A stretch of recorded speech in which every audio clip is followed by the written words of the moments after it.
ఈరోజు మా ముఖ్యమంత్రి రేవంత్ రెడ్డి గారిని నిందించాలనే తాపత్రమే తప్ప ఏదో వాళ్ళ హయాంలో 10 ఏళ్లలో అసలు ఇలాంటి నేరాలు ఘోరాలు జరగనట్టు ఈ యొక్క సంఘటన పట్టుకొని ఆవేదన చెంది ప్రభుత్వానికి మద్దతు ఇచ్చే సందర్భంలో ఏం చేయాలో సూచనలు ఇవ్వకుండా ఈ విధంగా అసలు వీళ్ళు అన్నం తింటున్నారా గడ్డి తింటున్నారా చెప్పనేటువంటి ఆలోచనకు వస్తున్నటువంటి వేళ అంటే ఇది ఒక బాధాకరమైనటువంటి అంశం వచ్చినప్పుడు కూడా ఇలాంటి సంఘటనలు వచ్చినప్పుడు ఏ విధంగా ముందుకు వెళ్ళని చెప్పని ఆలోచన లేకుండా అధికారం పోయిన తర్వాత ఫ్రస్ట్రేషన్లో అసలు జారుడు బండ పైన నిలబడ్డేటువంటి వాళ్ళు వీళ్ళు సైకోలుగా షాడిస్టులుగా మాట్లాడేటువంటి మాట ఇలా బుద్ధికి సరికొత్త పదం కనిపెట్టాల్సిన పరిస్థితి ఏర్పడుతుంది రాను రాను శృతి మించుతూ ఉంది అసలు ఈరోజు ఏ విధంగా పతాక శీర్షాలు ఉండాలి ఈ అంశంలో కానీ ఆ అంశంలో ఈ ప్రభుత్వం పైన దుమ్మెత్తిపోయాలి ఈ ప్రభుత్వానికి బాధ్యత అని చెప్పాలి ప్రభుత్వం మీదలో ఉన్నదని చెప్పేటువంటి కార్యక్రమం ఈరోజు ఆ పార్టీ కూడా సైకో షార్టిస్ట్ సమితి గారు మారిన ఆశ్చర్యపోవాల్సినటువంటి అవసరం ఉన్నటువంటి సందర్భం కనిపిస్తూ ఉంది ఈ దుష్టకరమైన జరిగినప్పుడు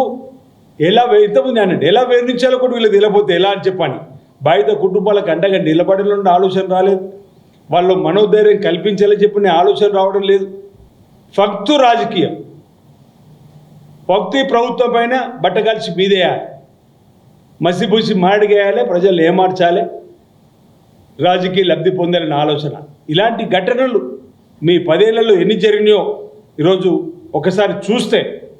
మీ 10 సంవత్సరాలు ఎంతవరకు జరిగినాయో చెప్పడానికి లేవనుకుంటూ చెప్పనేది హైదరాబాద్ నడిబొడ్డిన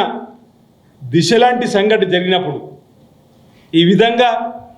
అప్పటి మీ ముఖ్యమంత్రినో మిమ్మల్ని సైకోని మేము అనలేమే అలాంటి జరిగినటువంటి సంఘటన అప్పుడు బాధాప్త హృదయంతో అందరూ కూడా ఆ దిశకు జరిగినటువంటి అన్యాయాన్ని మరొకరు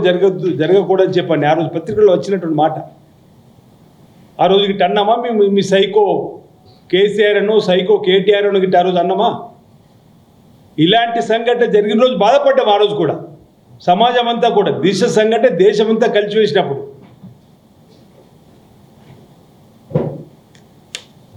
పసి ముగ్గురు చిదిమేశారని చెప్పినటువంటిది గాంధీ ఆసుపత్రిలో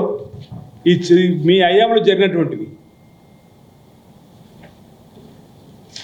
వామన్ రావు గారి దంపతుల నడి రోడ్డుపై హత్య మీ హయాంలో జూబ్లీహిల్స్కి సంబంధించినటువంటి ఒక మైనర్పై జరిగినటువంటిది ఇవన్నీ మీ హయాంలో జరిగినటువంటి చిన్నారిపై బీఆర్ఎస్ లీడర్ అత్యాచారం బట్ ఇవి ఇన్ని అంశాలు కేటీఆర్ దత్తత కాలంలో ఇంత దారుణమా రేపిస్ట్ని ఎన్కౌంటర్ చేయాలి ఆ రోజు మీ దగ్గర జరిగినటువంటి కూడా ఆ రోజు ఏ రోజు ఈ విధంగా సైకో అనేటువంటి పదాన్ని మీ నాయకులకు మేము వాడలేదే